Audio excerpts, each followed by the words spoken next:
Hey guys, so today I'm going to be talking about, I start off all my videos with so today. Hey guys, I start off all my videos with a hand gesture.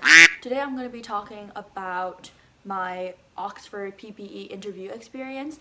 I'm going to make this kind of like, not a mini series, but I'm going to split them into different videos. So there were four interviews in total that I had when I flew over to Oxford. Reasons why I want to make this video. I remember when I was preparing for my Oxford PPE interview and I was frantically looking on YouTube for Oxford PPE interview questions or like Oxford PPE interview experience. I didn't really find any. I'm going to make that video. And hopefully in the years to come, people will like click on it and be like, oh, now I know a little bit more about what I'm going to experience and I will not be terrified to shit. Will I be censored if I swear on camera?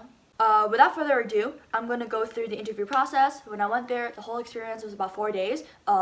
When I went there, time schedule for per day, what I can remember, stuff like that. Okay, let's jump into it. For Oxford, the application process is very simple. You go on the UCAS, which is a lot easier than the CommonApp. You fill in your information, you put in your UCAS personal statement, and then around you finish this before October 15th, and then you take the TSA, usually on November, I believe it's November 2nd or November the 4th. You have to score above the 70% percentile, and then they will offer you an interview. I didn't really have a college preference, so I just went for open application. And then I received an email from Hertford College.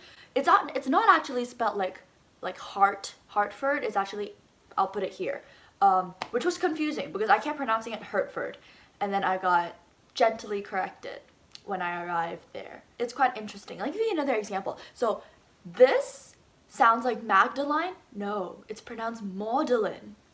Good to know. We have to go there from the 3rd of December to the 6th of December. So that's 3, 4, 5, 6, that's 4 days. So I ended up flying there the 1st of December and then I left on the 6th of December because if I flew back one day, like it was like 14 hours flight, right? So I flew back to Shanghai, it would be like Friday and I would miss my classes anyways. So why not just stay for the weekend and have some fun? I hope my school doesn't see this video. But I ended up staying there for 2 weekends and I spent a week basically in Oxford, which is about an hour and a half, 2 hours away from London. First day, it was finding Hertford College, reporting there at around 2 p.m. and then putting your things down. So there's a place called the Old Lodge, where basically a bunch of volunteers there, seniors and juniors at Hertford College from all different majors will be there putting all your stuff at the JC. I actually don't know what the JC stands for, but it's like a recreational common room. Here's a video of what the JC looks like.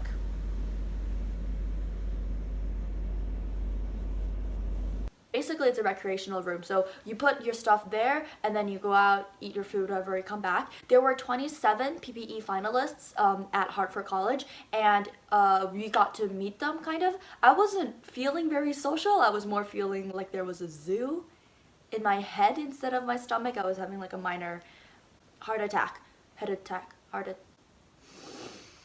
Okay, essentially, I wasn't feeling very sociable, so I didn't really talk to anybody. And at 3 p.m. we were called back to the Old Lodge, where we were brought to this building in Hertford. So we were shown around the place, and then we were brought to this upper floor of this building where we got to meet 6 professors and I think 2 TAs. So the 6 professors, turns out, would be the 6 professors who would be interviewing us. So 2 for each subject, 2 politics, 2 philosophy, and 2 econ. They gave us an explanation of what the interview process was going to be like, how the next few days was going to function. So things they mentioned include like we have to go to the entrance of the Old Lodge at 8 p.m. every night to check if our interview schedule changes because they post it via like printed out format. And second of all, the interviews will be about 25-ish minutes each, and there will be 2 professors interviewing 1 person. And of course, they also touched on like basic rules, things like please do not tell other people your interview question. And then they talked about how there was going to be a pre-interview exam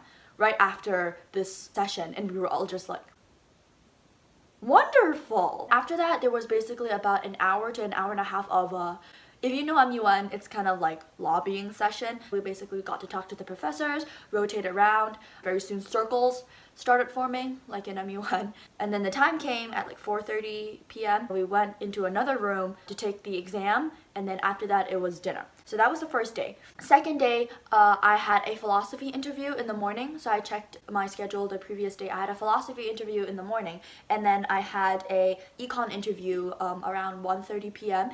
In the afternoon. So my philosophy interview was conducted in a very cozy room on the second floor of like a narrow Victorian building, creaky stairs, all of that beautiful jazz.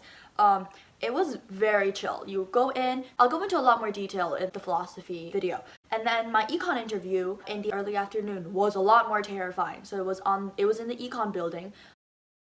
After that, it was only a half an hour interview, so after that you had like 4 hours to chill. There are a bunch of museums around Oxford, a lot of bookstores, good places to eat, like a mini shopping street, things like that. But I mainly spent my time in my room talking with some people. I met this really nice girl called Sonia. She was from Russia, so we like grabbed ice cream, we talked and stuff. And then there was a movie playing at 8 p.m. in the JC, so I like took a book. I think it was Optimism Over Despair by Noam Chomsky. I just took a book, went to the JC, and just read there until Up, which is the movie, started playing, and then just chatted with some other people who were there. Okay, so that was day 2. The next day, it was my politics interview in, I think, like 10 a.m., so in the morning. And then after that, I grabbed ice cream again with a couple of friends. I also met up with some other people from my school who went to Oxford for interviews as well. So I had a really good friend who went for a law interview, an Arab studies interview, and another PPEist.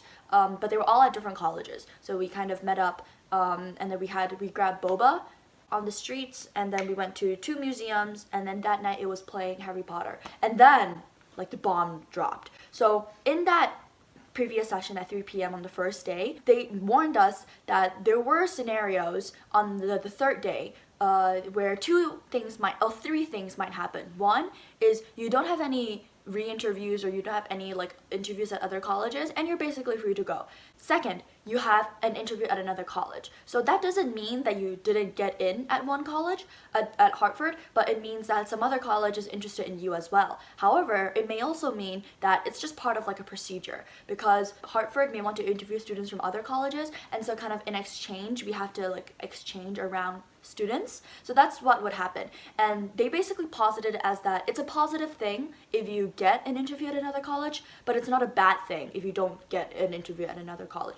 And then the third scenario would mean that you have a re-interview, which means that you do one of your interviews at Hertford again. So that can mean one of 2 things. One, they want to confirm something about you, or maybe if you didn't perform as well in an interview, they want to kind of like give you a second chance. Or one of your interviews, so either philosophy, politics, or economics, went really well, but then the other one went like so-so, or didn't go so well, and so you would have a re-interview for that subject. I got a re-interview for econ, and part of me knew that it was going to happen because I really screwed up my econ interview. But anyhow, so on the 4th day that morning, I had a econ interview, which was nerve-wracking. It's kind of like you know that you screwed up on the first time you did that econ interview, and now you're given a second chance, and now you're even more nervous because it's like you're right at the border. You know, you're almost there and not quite. So that was basically my Oxford interview experience, because after I had my econ interview, I packed my bags, and then I left Oxford, and then I took a train into London. So that was 4 days of one of the most nerve-wracking, I think, interview experiences ever. That's basically it. I think the more specific interviews with exactly what questions that they asked me and things like that, I'll put in another video, because this one's already running to like 10 minutes. I hope that this was useful, and yeah, I guess my outro for this video is just click on these other ones for more details about Oxford. I swear, every time I film like a Oxford related video, I happen to be wearing a collared shirt, and it's like, British?